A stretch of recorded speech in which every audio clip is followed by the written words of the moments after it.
ते फेटाळून लावलेत। नमस्कार, मी जगदीश देशमुख। जय महाराष्ट्रमध्ये आपल्या सगळ्यांचं स्वागत। बातम्या पाहूयात विस्ताराने।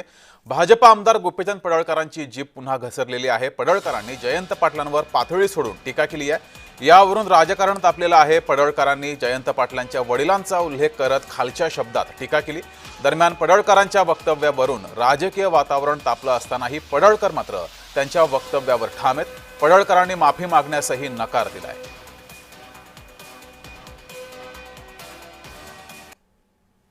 अरे जयंत पाटला, तुझ्यासारखा भिकारी अवलाद गोपीचंद पडळकरची नाही।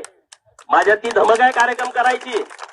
तुझ्यासारखी ती अवलाद नाही। तू राजाराम पाटलानं काढलेली अवलाद मला अजिबात वाटत नाही। काहीतरी गडबड असणार आहे एवढ्या खालच्या लेवलला।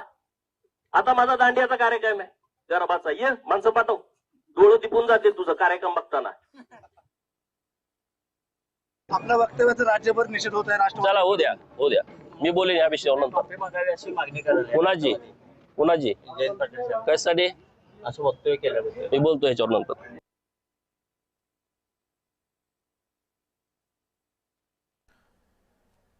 तर मोदींच्या आईचा व्हिडिओ बनला तेव्हा पवार गप्प का बसले? आमदार पडळकर यांनी शरद पवारांना हे विधान केलेलं आहे। शरद पवार यांच्यावर टीका केलेली आहे। शरद पवार यांना सुनावलंय। पवार आणि माननीय देवाभाऊंच्या मातोश्रींच्या वरती जेव्हा खालच्या लेवलला जाऊन टीका केली तेव्हा फोन केलता का? मी तर काय मीडियामध्ये बघितलं नाही।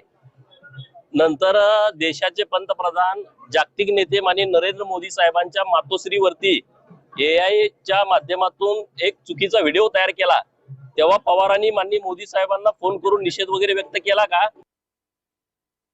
वैयक्तिक पातळीवर जाऊन आणि तीही अतिशय खालच्या पातळीवर जाऊन टीका करणं, ही बेताल वक्तव्य करणं, ही या माननीय आमदार महोदयांनी या वारंवार गोष्टी केलेल्या आहेत। इतकंच नाही तर विधान भवन परिसरात हाणामारी करून त्या सदनाची प्रतिष्ठा धोक्यात आणण्याचा प्रताप सुद्धा या आमदार महोदयांनी केलेल्या।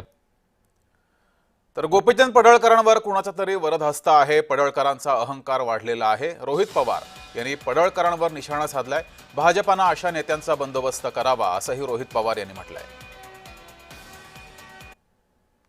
पडळकरांना कुठून ना कुठून तरी नाहीतर कोणाचा तरी हा वरदहस्त असल्यामुळे त्यांचा अहंकार हा वाढलेला आपण सर्वांनी बघितलेला आहे। त्यामुळे भाजपचे जे प्रमुख नेते त्यांनी तरी त्यांचा कान तिथं धरावा, नाहीतर जर तुम्ही धरला नाही, जर तिथं समज नाही दिली तर आम्ही समजू की खालच्या लेवलला जाऊन आई वडिलांपर्यंत जाऊन बोलण्याची मुभा जर कोणी दिली असेल तर ती भाजपच्या प्रमुख या राज्याच्या नेत्यांनी दिलेली आहे।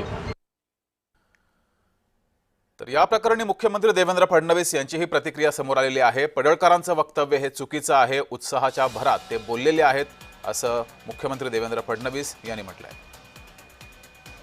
तर मुख्यमंत्री देवेंद्र फडणवीस यांनी पडळकर यांच्या विधानावरती भाष्य केलेलं आहे। उत्साहाच्या भरात ते बोललेले आहेत, मात्र हे विधान चुकीचं आहे। पडळकरांच्या वक्तव्यावर फडणवीसांची ही प्रतिक्रिया समोर आली आहे। पडळकर यांनी जयंत पाटील यांच्याबाबत वादग्रस्त विधान केलेलं आहे। यावर देवेंद्र फडणवीस यांनी पडळकरांचं वक्तव्य हे असमर्थनीय आहे, चुकीचं आहे, उत्साहाच्या भरात ते बोलले असं मुख्यमंत्र्यांनी म्हटलंय। मुख्यमंत्र्यांनी पडळकरांच्या विधानाचा निषेध केलाय।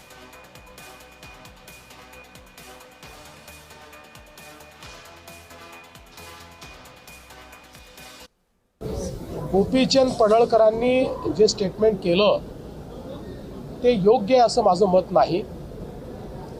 कोणाच्याही वडिलांबद्दल किंवा परिवाराबद्दल स्टेटमेंट करणं हे योग्य नाही आहे। या संदर्भात गोपीचंद पडळकर यांच्याशी मी बोललेलो आहे, त्यांनाही मी सांगितलेलं आहे आणि मला शरद पवारांचा फोन आला होता, तेही या संदर्भात माझ्याशी बोलले। मी त्यांनाही सांगितलं की अशा प्रकारचे जे स्टेटमेंट आहे त्याचं आम्ही कधीच समर्थन करणार नाही। गोपीचंद पडळकरांनी जे स्टेटमेंट केलं ते योग्य आहे असं माझं मत नाही।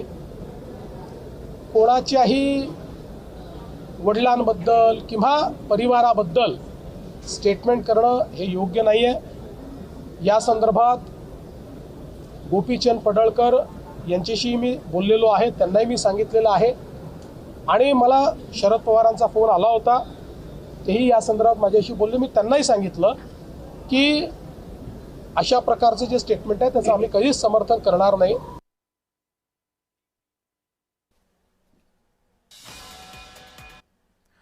तर महाराष्ट्रातील राजकारणाचा स्तर घसरलेला आहे. गोपीचंद